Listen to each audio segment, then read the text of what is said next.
yet another episode of Cancer Talks with Dr. Rajiv Vijaykumar, a seasoned medical oncologist and a hematology specialist, ethical, cost-conscious leader in cancer care and BMT. What exactly is this lymphoma or myeloma? I'm sure all of us know in our blood we have RBC, that is the red blood cells, which gives the red color.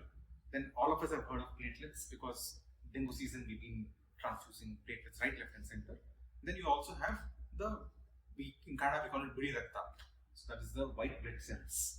So now in the white blood cells, they pass through the security systems in our body called lymph nodes. Now like how every city has police stations all around, similarly every organ system, every tissue has a drainage system wherein it drains through and goes to a particular area called a lymph node, which drains the bacteria. Its main area is to drain bacteria, viruses, infections, so that the disease doesn't spread all over. Our body's own defense system is your lymph nodes. If your own immune system is corrupted, then you can have these lymph nodes which might swell up with all of those tumor cells. When the lymph nodes swell up because of a disease of the lymph node, it's called lymphoma. So you can have the lymph nodes swelling up due to a problem or a cancer of any other organ. Like you can have the armpit lymph nodes growing in a breast cancer. You can have the neck lymph nodes growing in a tongue or a lip or a cheek cancer. You could probably have the stomach lymph nodes growing in a gastric or a stomach cancer. Similarly, if you have a disease of the lymph node itself, it's a cancer of the lymph node itself, it's called lymphoma. You also asked me what is the difference between that and myeloma. Oh, I told you about the security system of the body, that is the lymph nodes. Now, where does this blood start from? Blood starts from the bone marrow. So, from the bone marrow, the cells, that is the RBCs, WBCs, platelets, they're precursors for the parent cells. It originates from there. So, now all of us have heard of the word antibodies.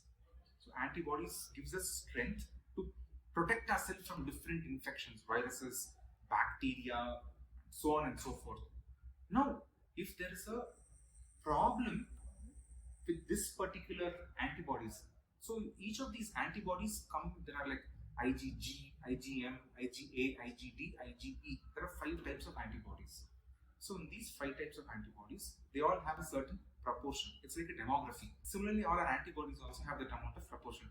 If this proportion goes into a mismatch, there's one population which grows at the cost of the others, then what happens? These fellows start shrinking.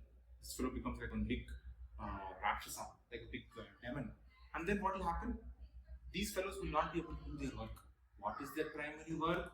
To prevent infections, to tackle infections. When this does not occur, so then what happens? You are prone to infections.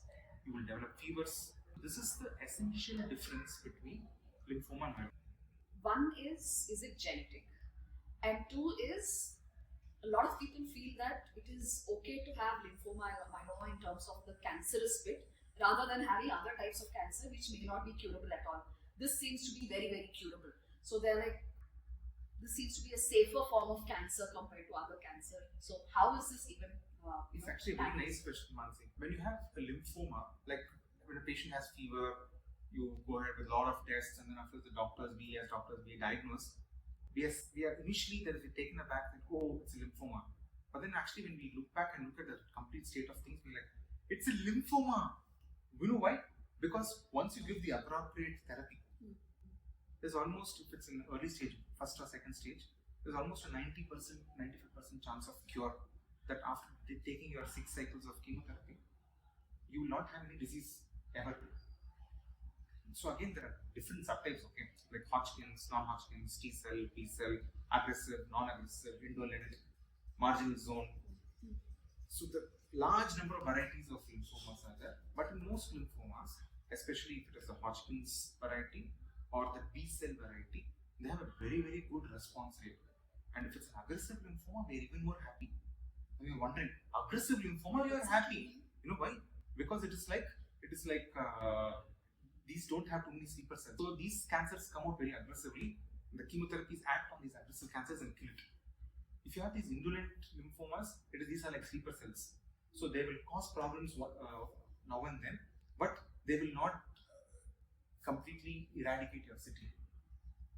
So therefore, you have a different strategy for them by giving maintenance therapies. But for aggressive lymphomas, we're happy because it's like a T20 match. You hit, like Rohit Sharma keeps hitting sixes and sixes and sixes, and then after you win the match, you feel so effortless. You're like, oh, I had a lymphoma and it's all gone in like 6 doses of therapy. So that's how many of our patients feel. Yeah, sometimes it does come back. If it's like a stage 3 or stage 4, there's a 60% chance of cure. But here is a 60% chance of cure when compared to if you have a stage 4 breast cancer, there is no cure, but there is control. In a stage 4 lymphoma, there is always a very good chance, with 35 to 40% chance of cure itself, even if it is stage 4 lymphoma. So therefore, as doctors, we're very happy if we get a lymphoma diagnosis. We're like, my patient is going to do well. The therapies are going to work. Thank the provider, thank God Almighty that my patient is going to do well. Very satisfying, I must say. Very satisfying to see that. Is it genetic, doctor? Very few. See, we've been trying to see whether it is genetic or not. There's very small percentage of lymphomas and leukemias which are genetic, and they occur in much more younger children. Whereas when you look at the other the lymphomas which come in the elders, there's a very small percentage. There are certain family cohorts where they've been able to identify that the lymphomas are genetic, but most of them are not. Like in breast cancer, ovarian cancer, prostate cancer, pancreatic cancer, it can be genetic, 5-10% genetic. But in lymphomas, that percentage is very minuscule.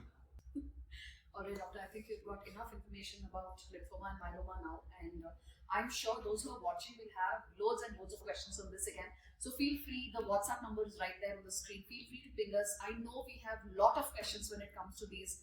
You might be scared, you might have somebody in the family who's been diagnosed and you have a lot of questions. All you have to do is leave the questions in the comment section and we will take it up in our next series. Alright?